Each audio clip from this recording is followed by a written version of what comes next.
everyone, welcome back to YouTube channel for English classes.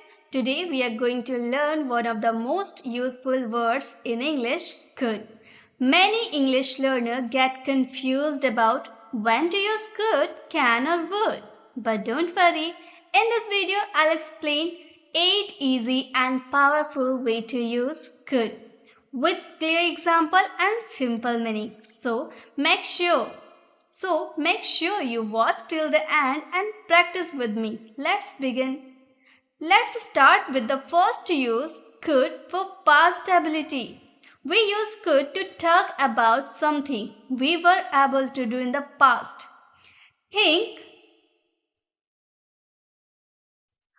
That means जब कोई काम अतीत में कर सकता था. First, think of could as the past form of can. That means can का यूज हम प्रेजेंट में कर सकते हैं, बट could का यूज हम करेंगे past ability, बीते हुए क्षमता, यानी कि पास्ट में कोई काम आप कर सकते थे. प्रेजेंट का यूज हम कैन का यूज हम प्रेजेंट में कर सकते हैं प्रेजेंट की एबिलिटी बताने के लिए कि मैं लिख सकता हूँ, पढ़ सकता हूँ, दौड़ सकता हूँ, खेल सकता हूँ प्रेजेंट में. सो वहाँ पे कैन का यूज करेंगे. बट अगर पास्ट में हम बोले कि मैं खेल सकता था, दौड़ सकता था, तैर सकता था, तो वहाँ पे हम कुड का यूज करेंगे. ठीक है. आपका स्ट्रक्चर रहेगा सब्जेक्ट कुड, वर्ब की आएगी base form. For example, I could run fast when I was young. जब मैं जवान था तब मैं दौड़ सकता था, यानी कि अभी की एबिलिटी नहीं, पास्ट की. I mean अब मैं बूढ़ा हो चुका हूँ. जब मैं जवान था मैं तेज दौड़ सकता था. I could run fast when I was young. She could sing very well. वो बहुत अच्छा गाना गा सकती थी. ओके. नेक्स्ट यूज है हमारा पोलाइट रिक्वेस्ट. विनम्र अनुरोध करने के लिए, पोलाइटनेस दिखाने के लिए. और कुड जो होता है ना, काफी पोलाइट शो करता है. किसी से विनम्रता से कुछ मांगने या पूछने के लिए हम कुड का यूज करते हैं. स्ट्रक्चर रहेगा कुड, सब्जेक्ट, वर्ब की आएगी बेस फॉर्म.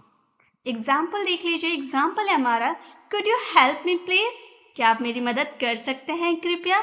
अगर आप किसी को बोलते हो, किसी की हेल्प चाहिए आपको, तो आप पोलाइटली बोल सकते हो could you help me please. क्या आप मेरी मदद कर सकते हो कृपया. तो आगे वाला जरूर आपकी मदद करेगा. ओके. नेक्स्ट हमारा यूज है could I use your phone. क्या मैं आपका फोन का इस्तेमाल कर सकता हूँ.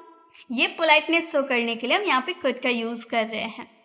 नेक्स्ट हमारा थर्ड यूजेस है सजेशन देने के लिए, सलाह देने के लिए भी हम यहाँ पर कुड का यूज कर सकते हैं. किसी को सुझाव देना कि क्या किया जा सकता है. ओके. सब्जेक्ट कुड और वर्ब की आएगी बेस फॉर्म. एग्जाम्पल देखिए. एग्जाम्पल है हमारा, यू कुड ट्राई अगेन. तुम फिर से कोशिश कर सकते हो. You should try again. We could go to park. हम पार्क जा सकते हैं. We could go to park. Next हमारा फोर्थ है पॉसिबिलिटी. पॉसिबिलिटी यानी कि संभावना बताना, कुछ होने की संभावना बताना.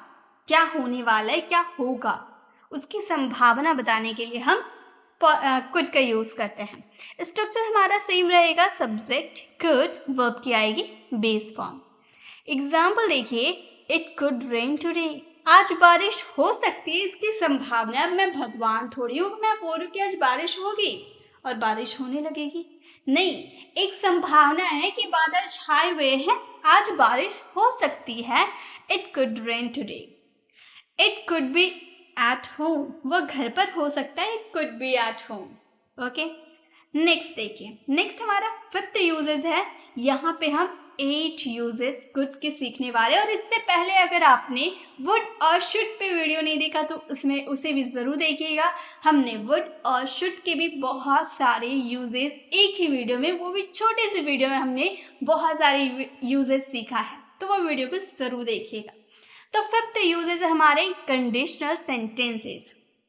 कंडीशनल सेंटेंसेस किसी शर्त पर आधारित कार्य करना, यानी कि एक तरह से कंडीशनल यानी कि इमेजिनरी सेंटेंसेस, काल्पनिक वाक्य. ओके. इफ का यूज करेंगे, सब्जेक्ट पास्ट टेंस, उसके बाद आपका नेक्स्ट सेंटेंस, मतलब एक सेंटेंस यहाँ तक कंप्लीट हुआ, then next sentence subject could and verb का यूज करेंगे. For example, if I had money, I could buy a car. अगर मेरे पास पैसे होते तो मैं कार खरीद सकता था। हालांकि मेरे पास पैसे नहीं है। मैंने क्या बोला? काल्पनिक वाक्य, इमेजिनरी सेंटेंसेस। यानी कि इमेजिन करते हैं कि अगर मेरे पास पैसे होते तो मैं कार खरीद सकता था। Okay, if you work hard you could pass. अगर तुम मेहनत करते तो तुम पास हो सकते थे। ओके, नेक्स्ट हमारा यूज है 6, पास्ट परमिशन।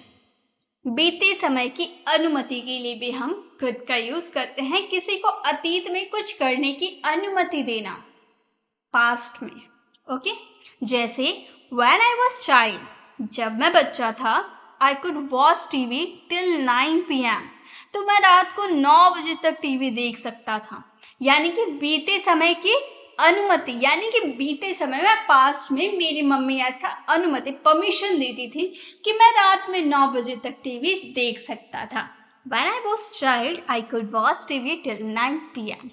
ओके, नेक्स्ट हमारा यूज है 7th number, expressing doubt and uncertainty. अनिश्चितता और शक जताना। जब कुछ निश्चित नहीं हो, जब कुछ निश्चित नहीं हो वहां पे कुड का यूज कर सकते हैं। एग्जाम्पल देखिए, इसका स्ट्रक्चर देखिए, सब्जेक्ट शुड, वर्ब में आईएनजी भी आ सकती है और नाउन भी आ सकता है। ओके, एग्जाम्पल के थ्रू समझते हैं। That could be true, that means यह सच हो सकता है। ऐसा जरूरी नहीं है, निश्चित नहीं है ऐसा कि वो सच हो सकता है, बस शक, अनिश्चित है वो। ठीक है, that could be true. She could be lying, वो झूठ बोल रही हो सकती है।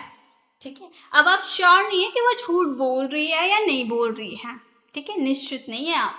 शी कुड बी लाइंग, वो झूठ बोल रही हो सकती है। ठीक है गाइस, अगर आपको वीडियो अच्छी लगे तो वीडियो को लाइक कीजिएगा और अपने फ्रेंड्स में जरूर शेयर कीजिएगा। नेक्स्ट देखिए, नेक्स्ट हमारा लास्ट यूज 8 नंबर है, past possibility that didn't happen. अतीत की संभावना जो नहीं हुई। ठीक है, अतीत में ऐसी कोई संभावना, पॉसिबिलिटी थी जो नहीं हुई, उसके लिए हम could have पास्ट पार्टिसिपल का यूज करेंगे। दैट मीन्स वर्ब की थर्ड फॉर्म। इसका मतलब क्या? ऐसा स्ट्रक्चर सब्जेक्ट नहीं यूज करेंगे, करेंगे तो सबसे पहले सब्जेक्ट ही यूज करेंगे, देन कुड हैव का यूज करेंगे, पास्ट पार्टिसिपल यानी कि वर्ब की थर्ड फॉर्म का यूज करेंगे। ओके, एग्जाम्पल के थ्रू समझते हैं। I could have won the race. देखिए, I subject, could have, then verb की third form past participle. I could have won the race, मैं दौड़ सकता था, मैं दौड़ जीत सकता था, पर नहीं जीता। बोले ना, अतीत में कुछ होने की संभावना थी जो नहीं हुई। ठीक है, मैं I could have won the race, मैं दौड़ जीत सकता था पर जीता नहीं हूं। ठीक है, you could have told me earlier, तो मुझे पहले बता सकते थे लेकिन आपने बताया नहीं है। ठीक है, तो you could have told me earlier. Guys, तो ये थे हमारे कुड के यूजेस। अब एक सेंटेंसेस आप लोगों के लिए है कि जब मैं छोटा था मैं साइकिल चला सकता था। इसका आंसर आपको कमेंट में देना है। If you find this video helpful, don't forget to like, share and subscribe for more simple English lesson every day. Thanks for watching, and I'll see you in the next video. Bye bye.